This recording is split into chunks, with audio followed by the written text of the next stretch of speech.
Hi, I'm Paul Timmerman, a member of the Woodman Museum in Dover, New Hampshire.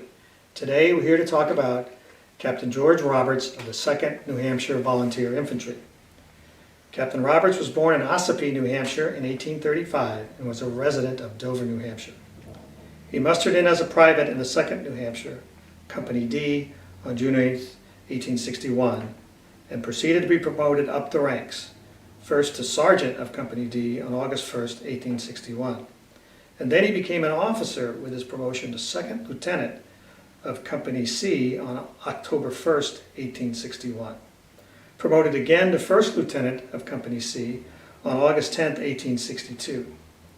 He was wounded on August 29, 1862 at the Second Battle of Bull Run. Recovered from his wounds, and just prior to Gettysburg, he was promoted to Captain of Company C on June 18, 1863. The 2nd New Hampshire Volunteer Infantry was the first of New Hampshire's 3-year regiments. It was a hard-fighting unit participating in the Army of the Potomac's battles from first Bull Run in July of 1861 through Gettysburg in July of 1863. While marching to Gettysburg from Emmitsburg, Maryland, around 9 a.m. on July 2, 1863, the 3rd Brigade, 2nd Division, 3rd Corps, under Colonel Burling, began arriving. A member of the 2nd New Hampshire described it as a weird march. The consciousness of impending battle had by some subtle influence taken possession of the minds of the men.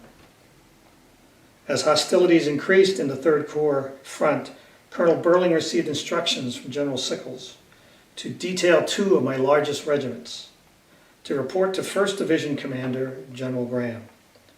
The colonel selected the 2nd New Hampshire and the 7th New Jersey. Under Colonel Edward Bailey, the 2nd New Hampshire advanced swiftly towards the Peach Orchard. A barrage of artillery shells greeted the men as they marched uphill at the double quick. General Graham placed them in support of Ames's artillery battery near the northwest corner of the Peach Orchard. During Confederate General Kershaw's attack toward the southern end of the Peach Orchard, Ames's battery withdrew to refill their depleted ammunition chests. Colonel Bailey requested permission from General Graham to charge Kershaw's men. General Graham replied, "Yes, for God's sakes, go forward." The 2nd New Hampshire dashed from the Wheatfield Road through the Sherfy Peach Orchard to the orchard's southern end, where they confronted 2 Confederate regiments. The 2nd New Hampshire movement resulted in the 68th Pennsylvania moving perpendicular to Bailey's right, facing west and fronting the Emmitsburg Road. The 3rd Maine came in on Bailey's left, facing south.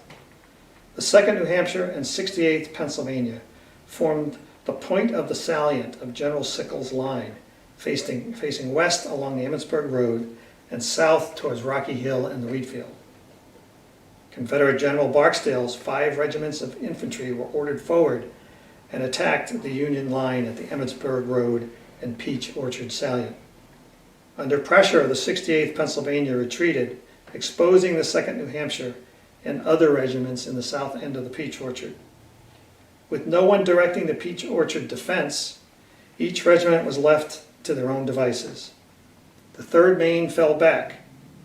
With the 21st Mississippi in their rear, the 2nd New Hampshire opened a brief but constant fire to the right oblique, which slowed but did not stop the 21st Mississippi's advance.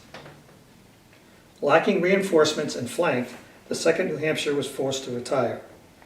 They changed front and withdrew through the Peach Orchard.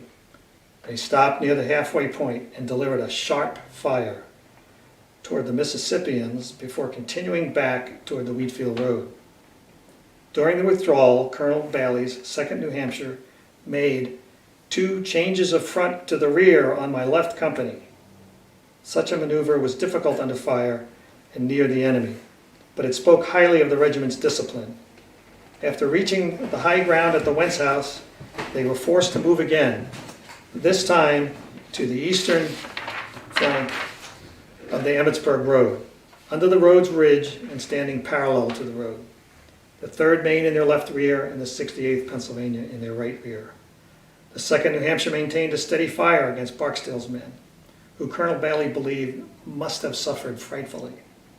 Private Martin Haynes described the action as a few moments of very close and very ugly work.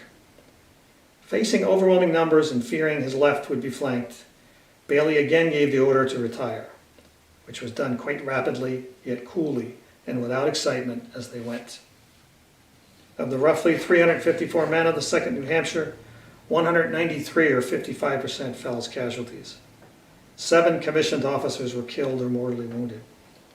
During the fight at the Peach Orchard, Captain Roberts, at the age of 28, was killed during Barksdale's charge. His 2nd New Hampshire Civil War service was 2 years and 1 month, and he is buried in Dover, New Hampshire at the Pine Hill Cemetery. If you'd like to make a donation to the Woodman Museum, please go to our webpage at woodmanmuseum.org and make the donation.